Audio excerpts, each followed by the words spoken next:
तो जय बाबा की सभी को।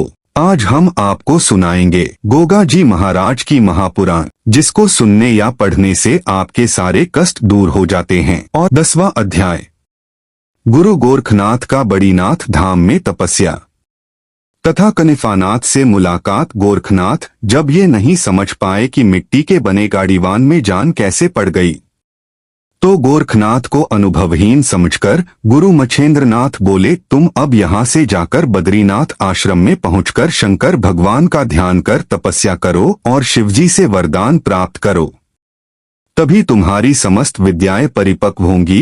गोरखनाथ अपने गुरु के आदेशानुसार बद्रीनाथ धाम की ओर चल पड़े और गुरु मच्छेंद्रनाथ तीर्थ यात्रा करने के लिए चले गए। गोरखनाथ दिन में यात्रा करते और रात्रि को किसी स्वच्छ स्थान पर ठहरकर विश्राम करते और तड़के ही नित्य कर्म से फारिग हो यात्रा करनी शुरू कर देते। इसी प्रकार सफर करते हुए बद्रीनाथ धाम में पहुंचे। वृक्ष के नीचे लोहे के कांटों पर खड़े होकर 12 वर्ष तक बड़ा कठिन तप किया तथा भोजन की जगह केवल वायु का ही सेवन किया। गोरखनाथ की कठिन तपस्या देख शंकर भगवान प्रत्यक्ष प्रकट हो गए और गोरखनाथ के सिर पर हाथ रख आशीर्वाद दे प्रसन्नता पूर्वक बोले, भक्तराज, अपनी इच्छानुसार वर मांगो, क्या चाहते हो। गोरखनाथ ने अपने दोनों हाथ जोड़कर प्रणाम किया और निवेदन किया, भगवान, मैं सिर्फ ये ही वरदान मांगता हूँ कि मेरी समस्त विद्याएं ज्ञान से परिपूर्ण हो जाएं और आपके चरणों का सदा दास बना रहूं। भगवान शंकर ने कहा, भक्तों, ऐसा ही होगा।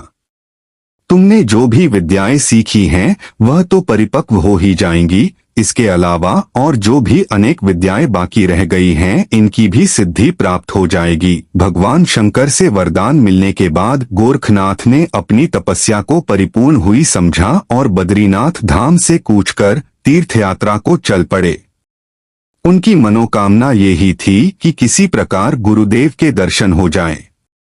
उन्हें ये ज्ञात नहीं था कि गुरुदेव किस तरफ निकल गए हैं। पहले यह जगन्नाथ धाम पहुंचे, फिर राजा गोपीचंद की राजधानी हैलापटन नगरी में घूम फिर कर पहुंच गए। कनिफनाथ योगी से मुलाकात तभी उन्हें मालूम हुआ, मेरे गुरुजी के गुरु भाई जालंधरनाथ योगी को यहाँ के राजा गोपीचंद ने एक गहरे गड्ढे में कैद करा, ऊपर से घोड़ों की मनोलीद डलवाकर गड्ढा भरवा दिया है, जिसके कारण योगी की बुरी गति हो रही है। गोरखनाथ को पहले अपने गुरु की तलाश करनी थी, इसलिए वह हैलापटन नगर से चल पड़े। तभी मार्ग में एक नाथपंथी योगी से भेंट हुई, जो बड़े ठाठ बाट से रहते थे और जालंधरनाथ योगी के प्रमुख शिष्य थे। जिस समय गोरखनाथ ने उनके नजदीक पहुंच आदेश शब्द का उच्चारण किया, उस समय कनिफनाथ एक रेशमी गलीचे पर आराम से तकिए के सहारे बैठे थे। नमस्कार की जगह आदेश शब्द का उच्चारण करते हुए वे उठ खड़े हुए। कनिफनाथ ने उठकर गोरखनाथ से गले मिल उनका स्वागत किया।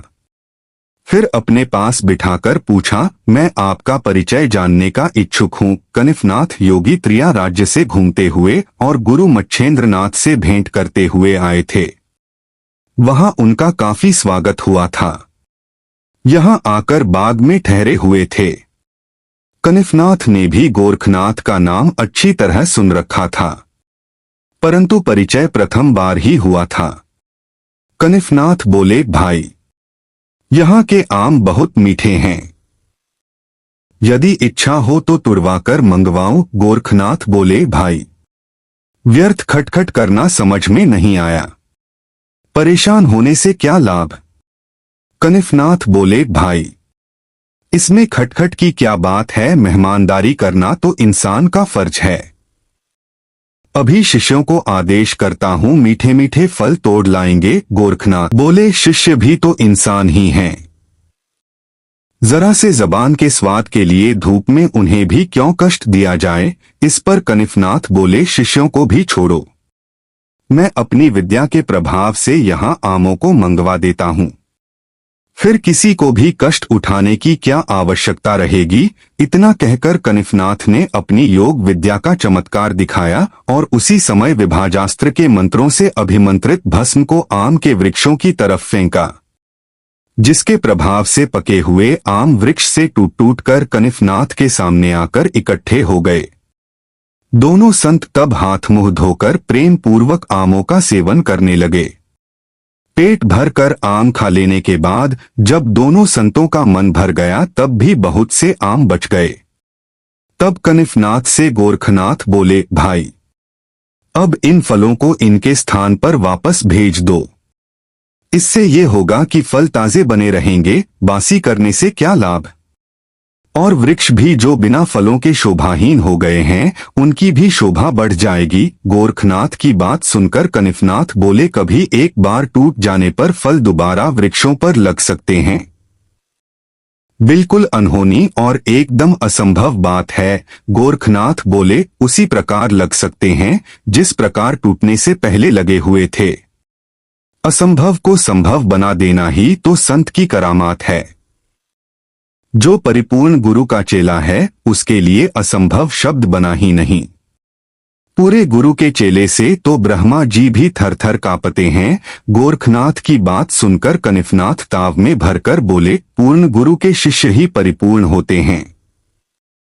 अगर आपके गुरु को कुछ जानकारी होती तो ये विद्या सिखा देते, थोथे गाल न बजाने पड़ते। गोरखनाथ परिहास कर कनिफनाथ से बोले, फल तोड़ना जो जाने और लगाना न जाने उसे कोई पूर्ण गुरु का शिष्य कह ही नहीं सकता। अपने गुरु की शान के खिलाफ बात सुनकर कनिफनाथ आपे से बाहर हो गए। क्रोध में भरकर बोले, मैं त्रिया राज्य से आपके परिपूर्ण गुरु को देखकर ही आ रहा हूं जो भोगविलास की दलदल में फंसे पड़े हैं, जिन्होंने सब नाथ योगियों का मस्तक नीचा किया है। गोरखनाथ भी अपने गुरु की निंदा सुनकर बोले, आपको अपने गुरु का भी कुछ ज्ञान है जो गौड़ बंगाल के राजा गोपीचंद के यहाँ गहरे गड्ढे में 10 वर्षों से दबे पड़े हैं और मनो घोड़ों की लीद और पेशाब से गड्ढा भरा पड़ा है। अगर वह विद्वान गुरु होते तो क्या वहां से छुटकारा नहीं पा सकते थे? अगर तुम्हें मेरी बात गलत मालूम पड़े तो राजा गोपीचंद की राजधानी हैलाप्टन में जाकर अपनी आंखों से उनकी दुर्दशा देखो। गोरखनाथ की बात सुनकर कानिफनाथ से उत्तर न दिया जा सका। वह बुरी तरह अपने मन में खींच उठे। उनका चेहरा भयानक बन गया। तब गोरखनाथ बोले, अब मैं तुमको अपने गुरु से सीखी विद्या का चमत्कार दिखाता हूँ और आपके तोड़े आमों को उनके स्थान पर ही लटका देता हूँ। कानिफनाथ बोले, कुछ करतब करके दिखाओ तो जाने।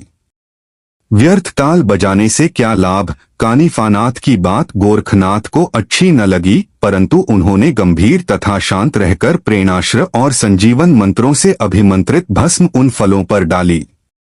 फिर क्या था, देखते ही देखते सब आम पक्षियों के समान उड़ उड़कर अपने अपने पेड़ों पर लटक गए। कानिफनाथ को गोरखनाथ का चमत्कार देखकर बड़ा आश्चर्य हुआ और गोरखनाथ से बोले, भाई मुझे आपके विद्या बल की जानकारी मिल गई।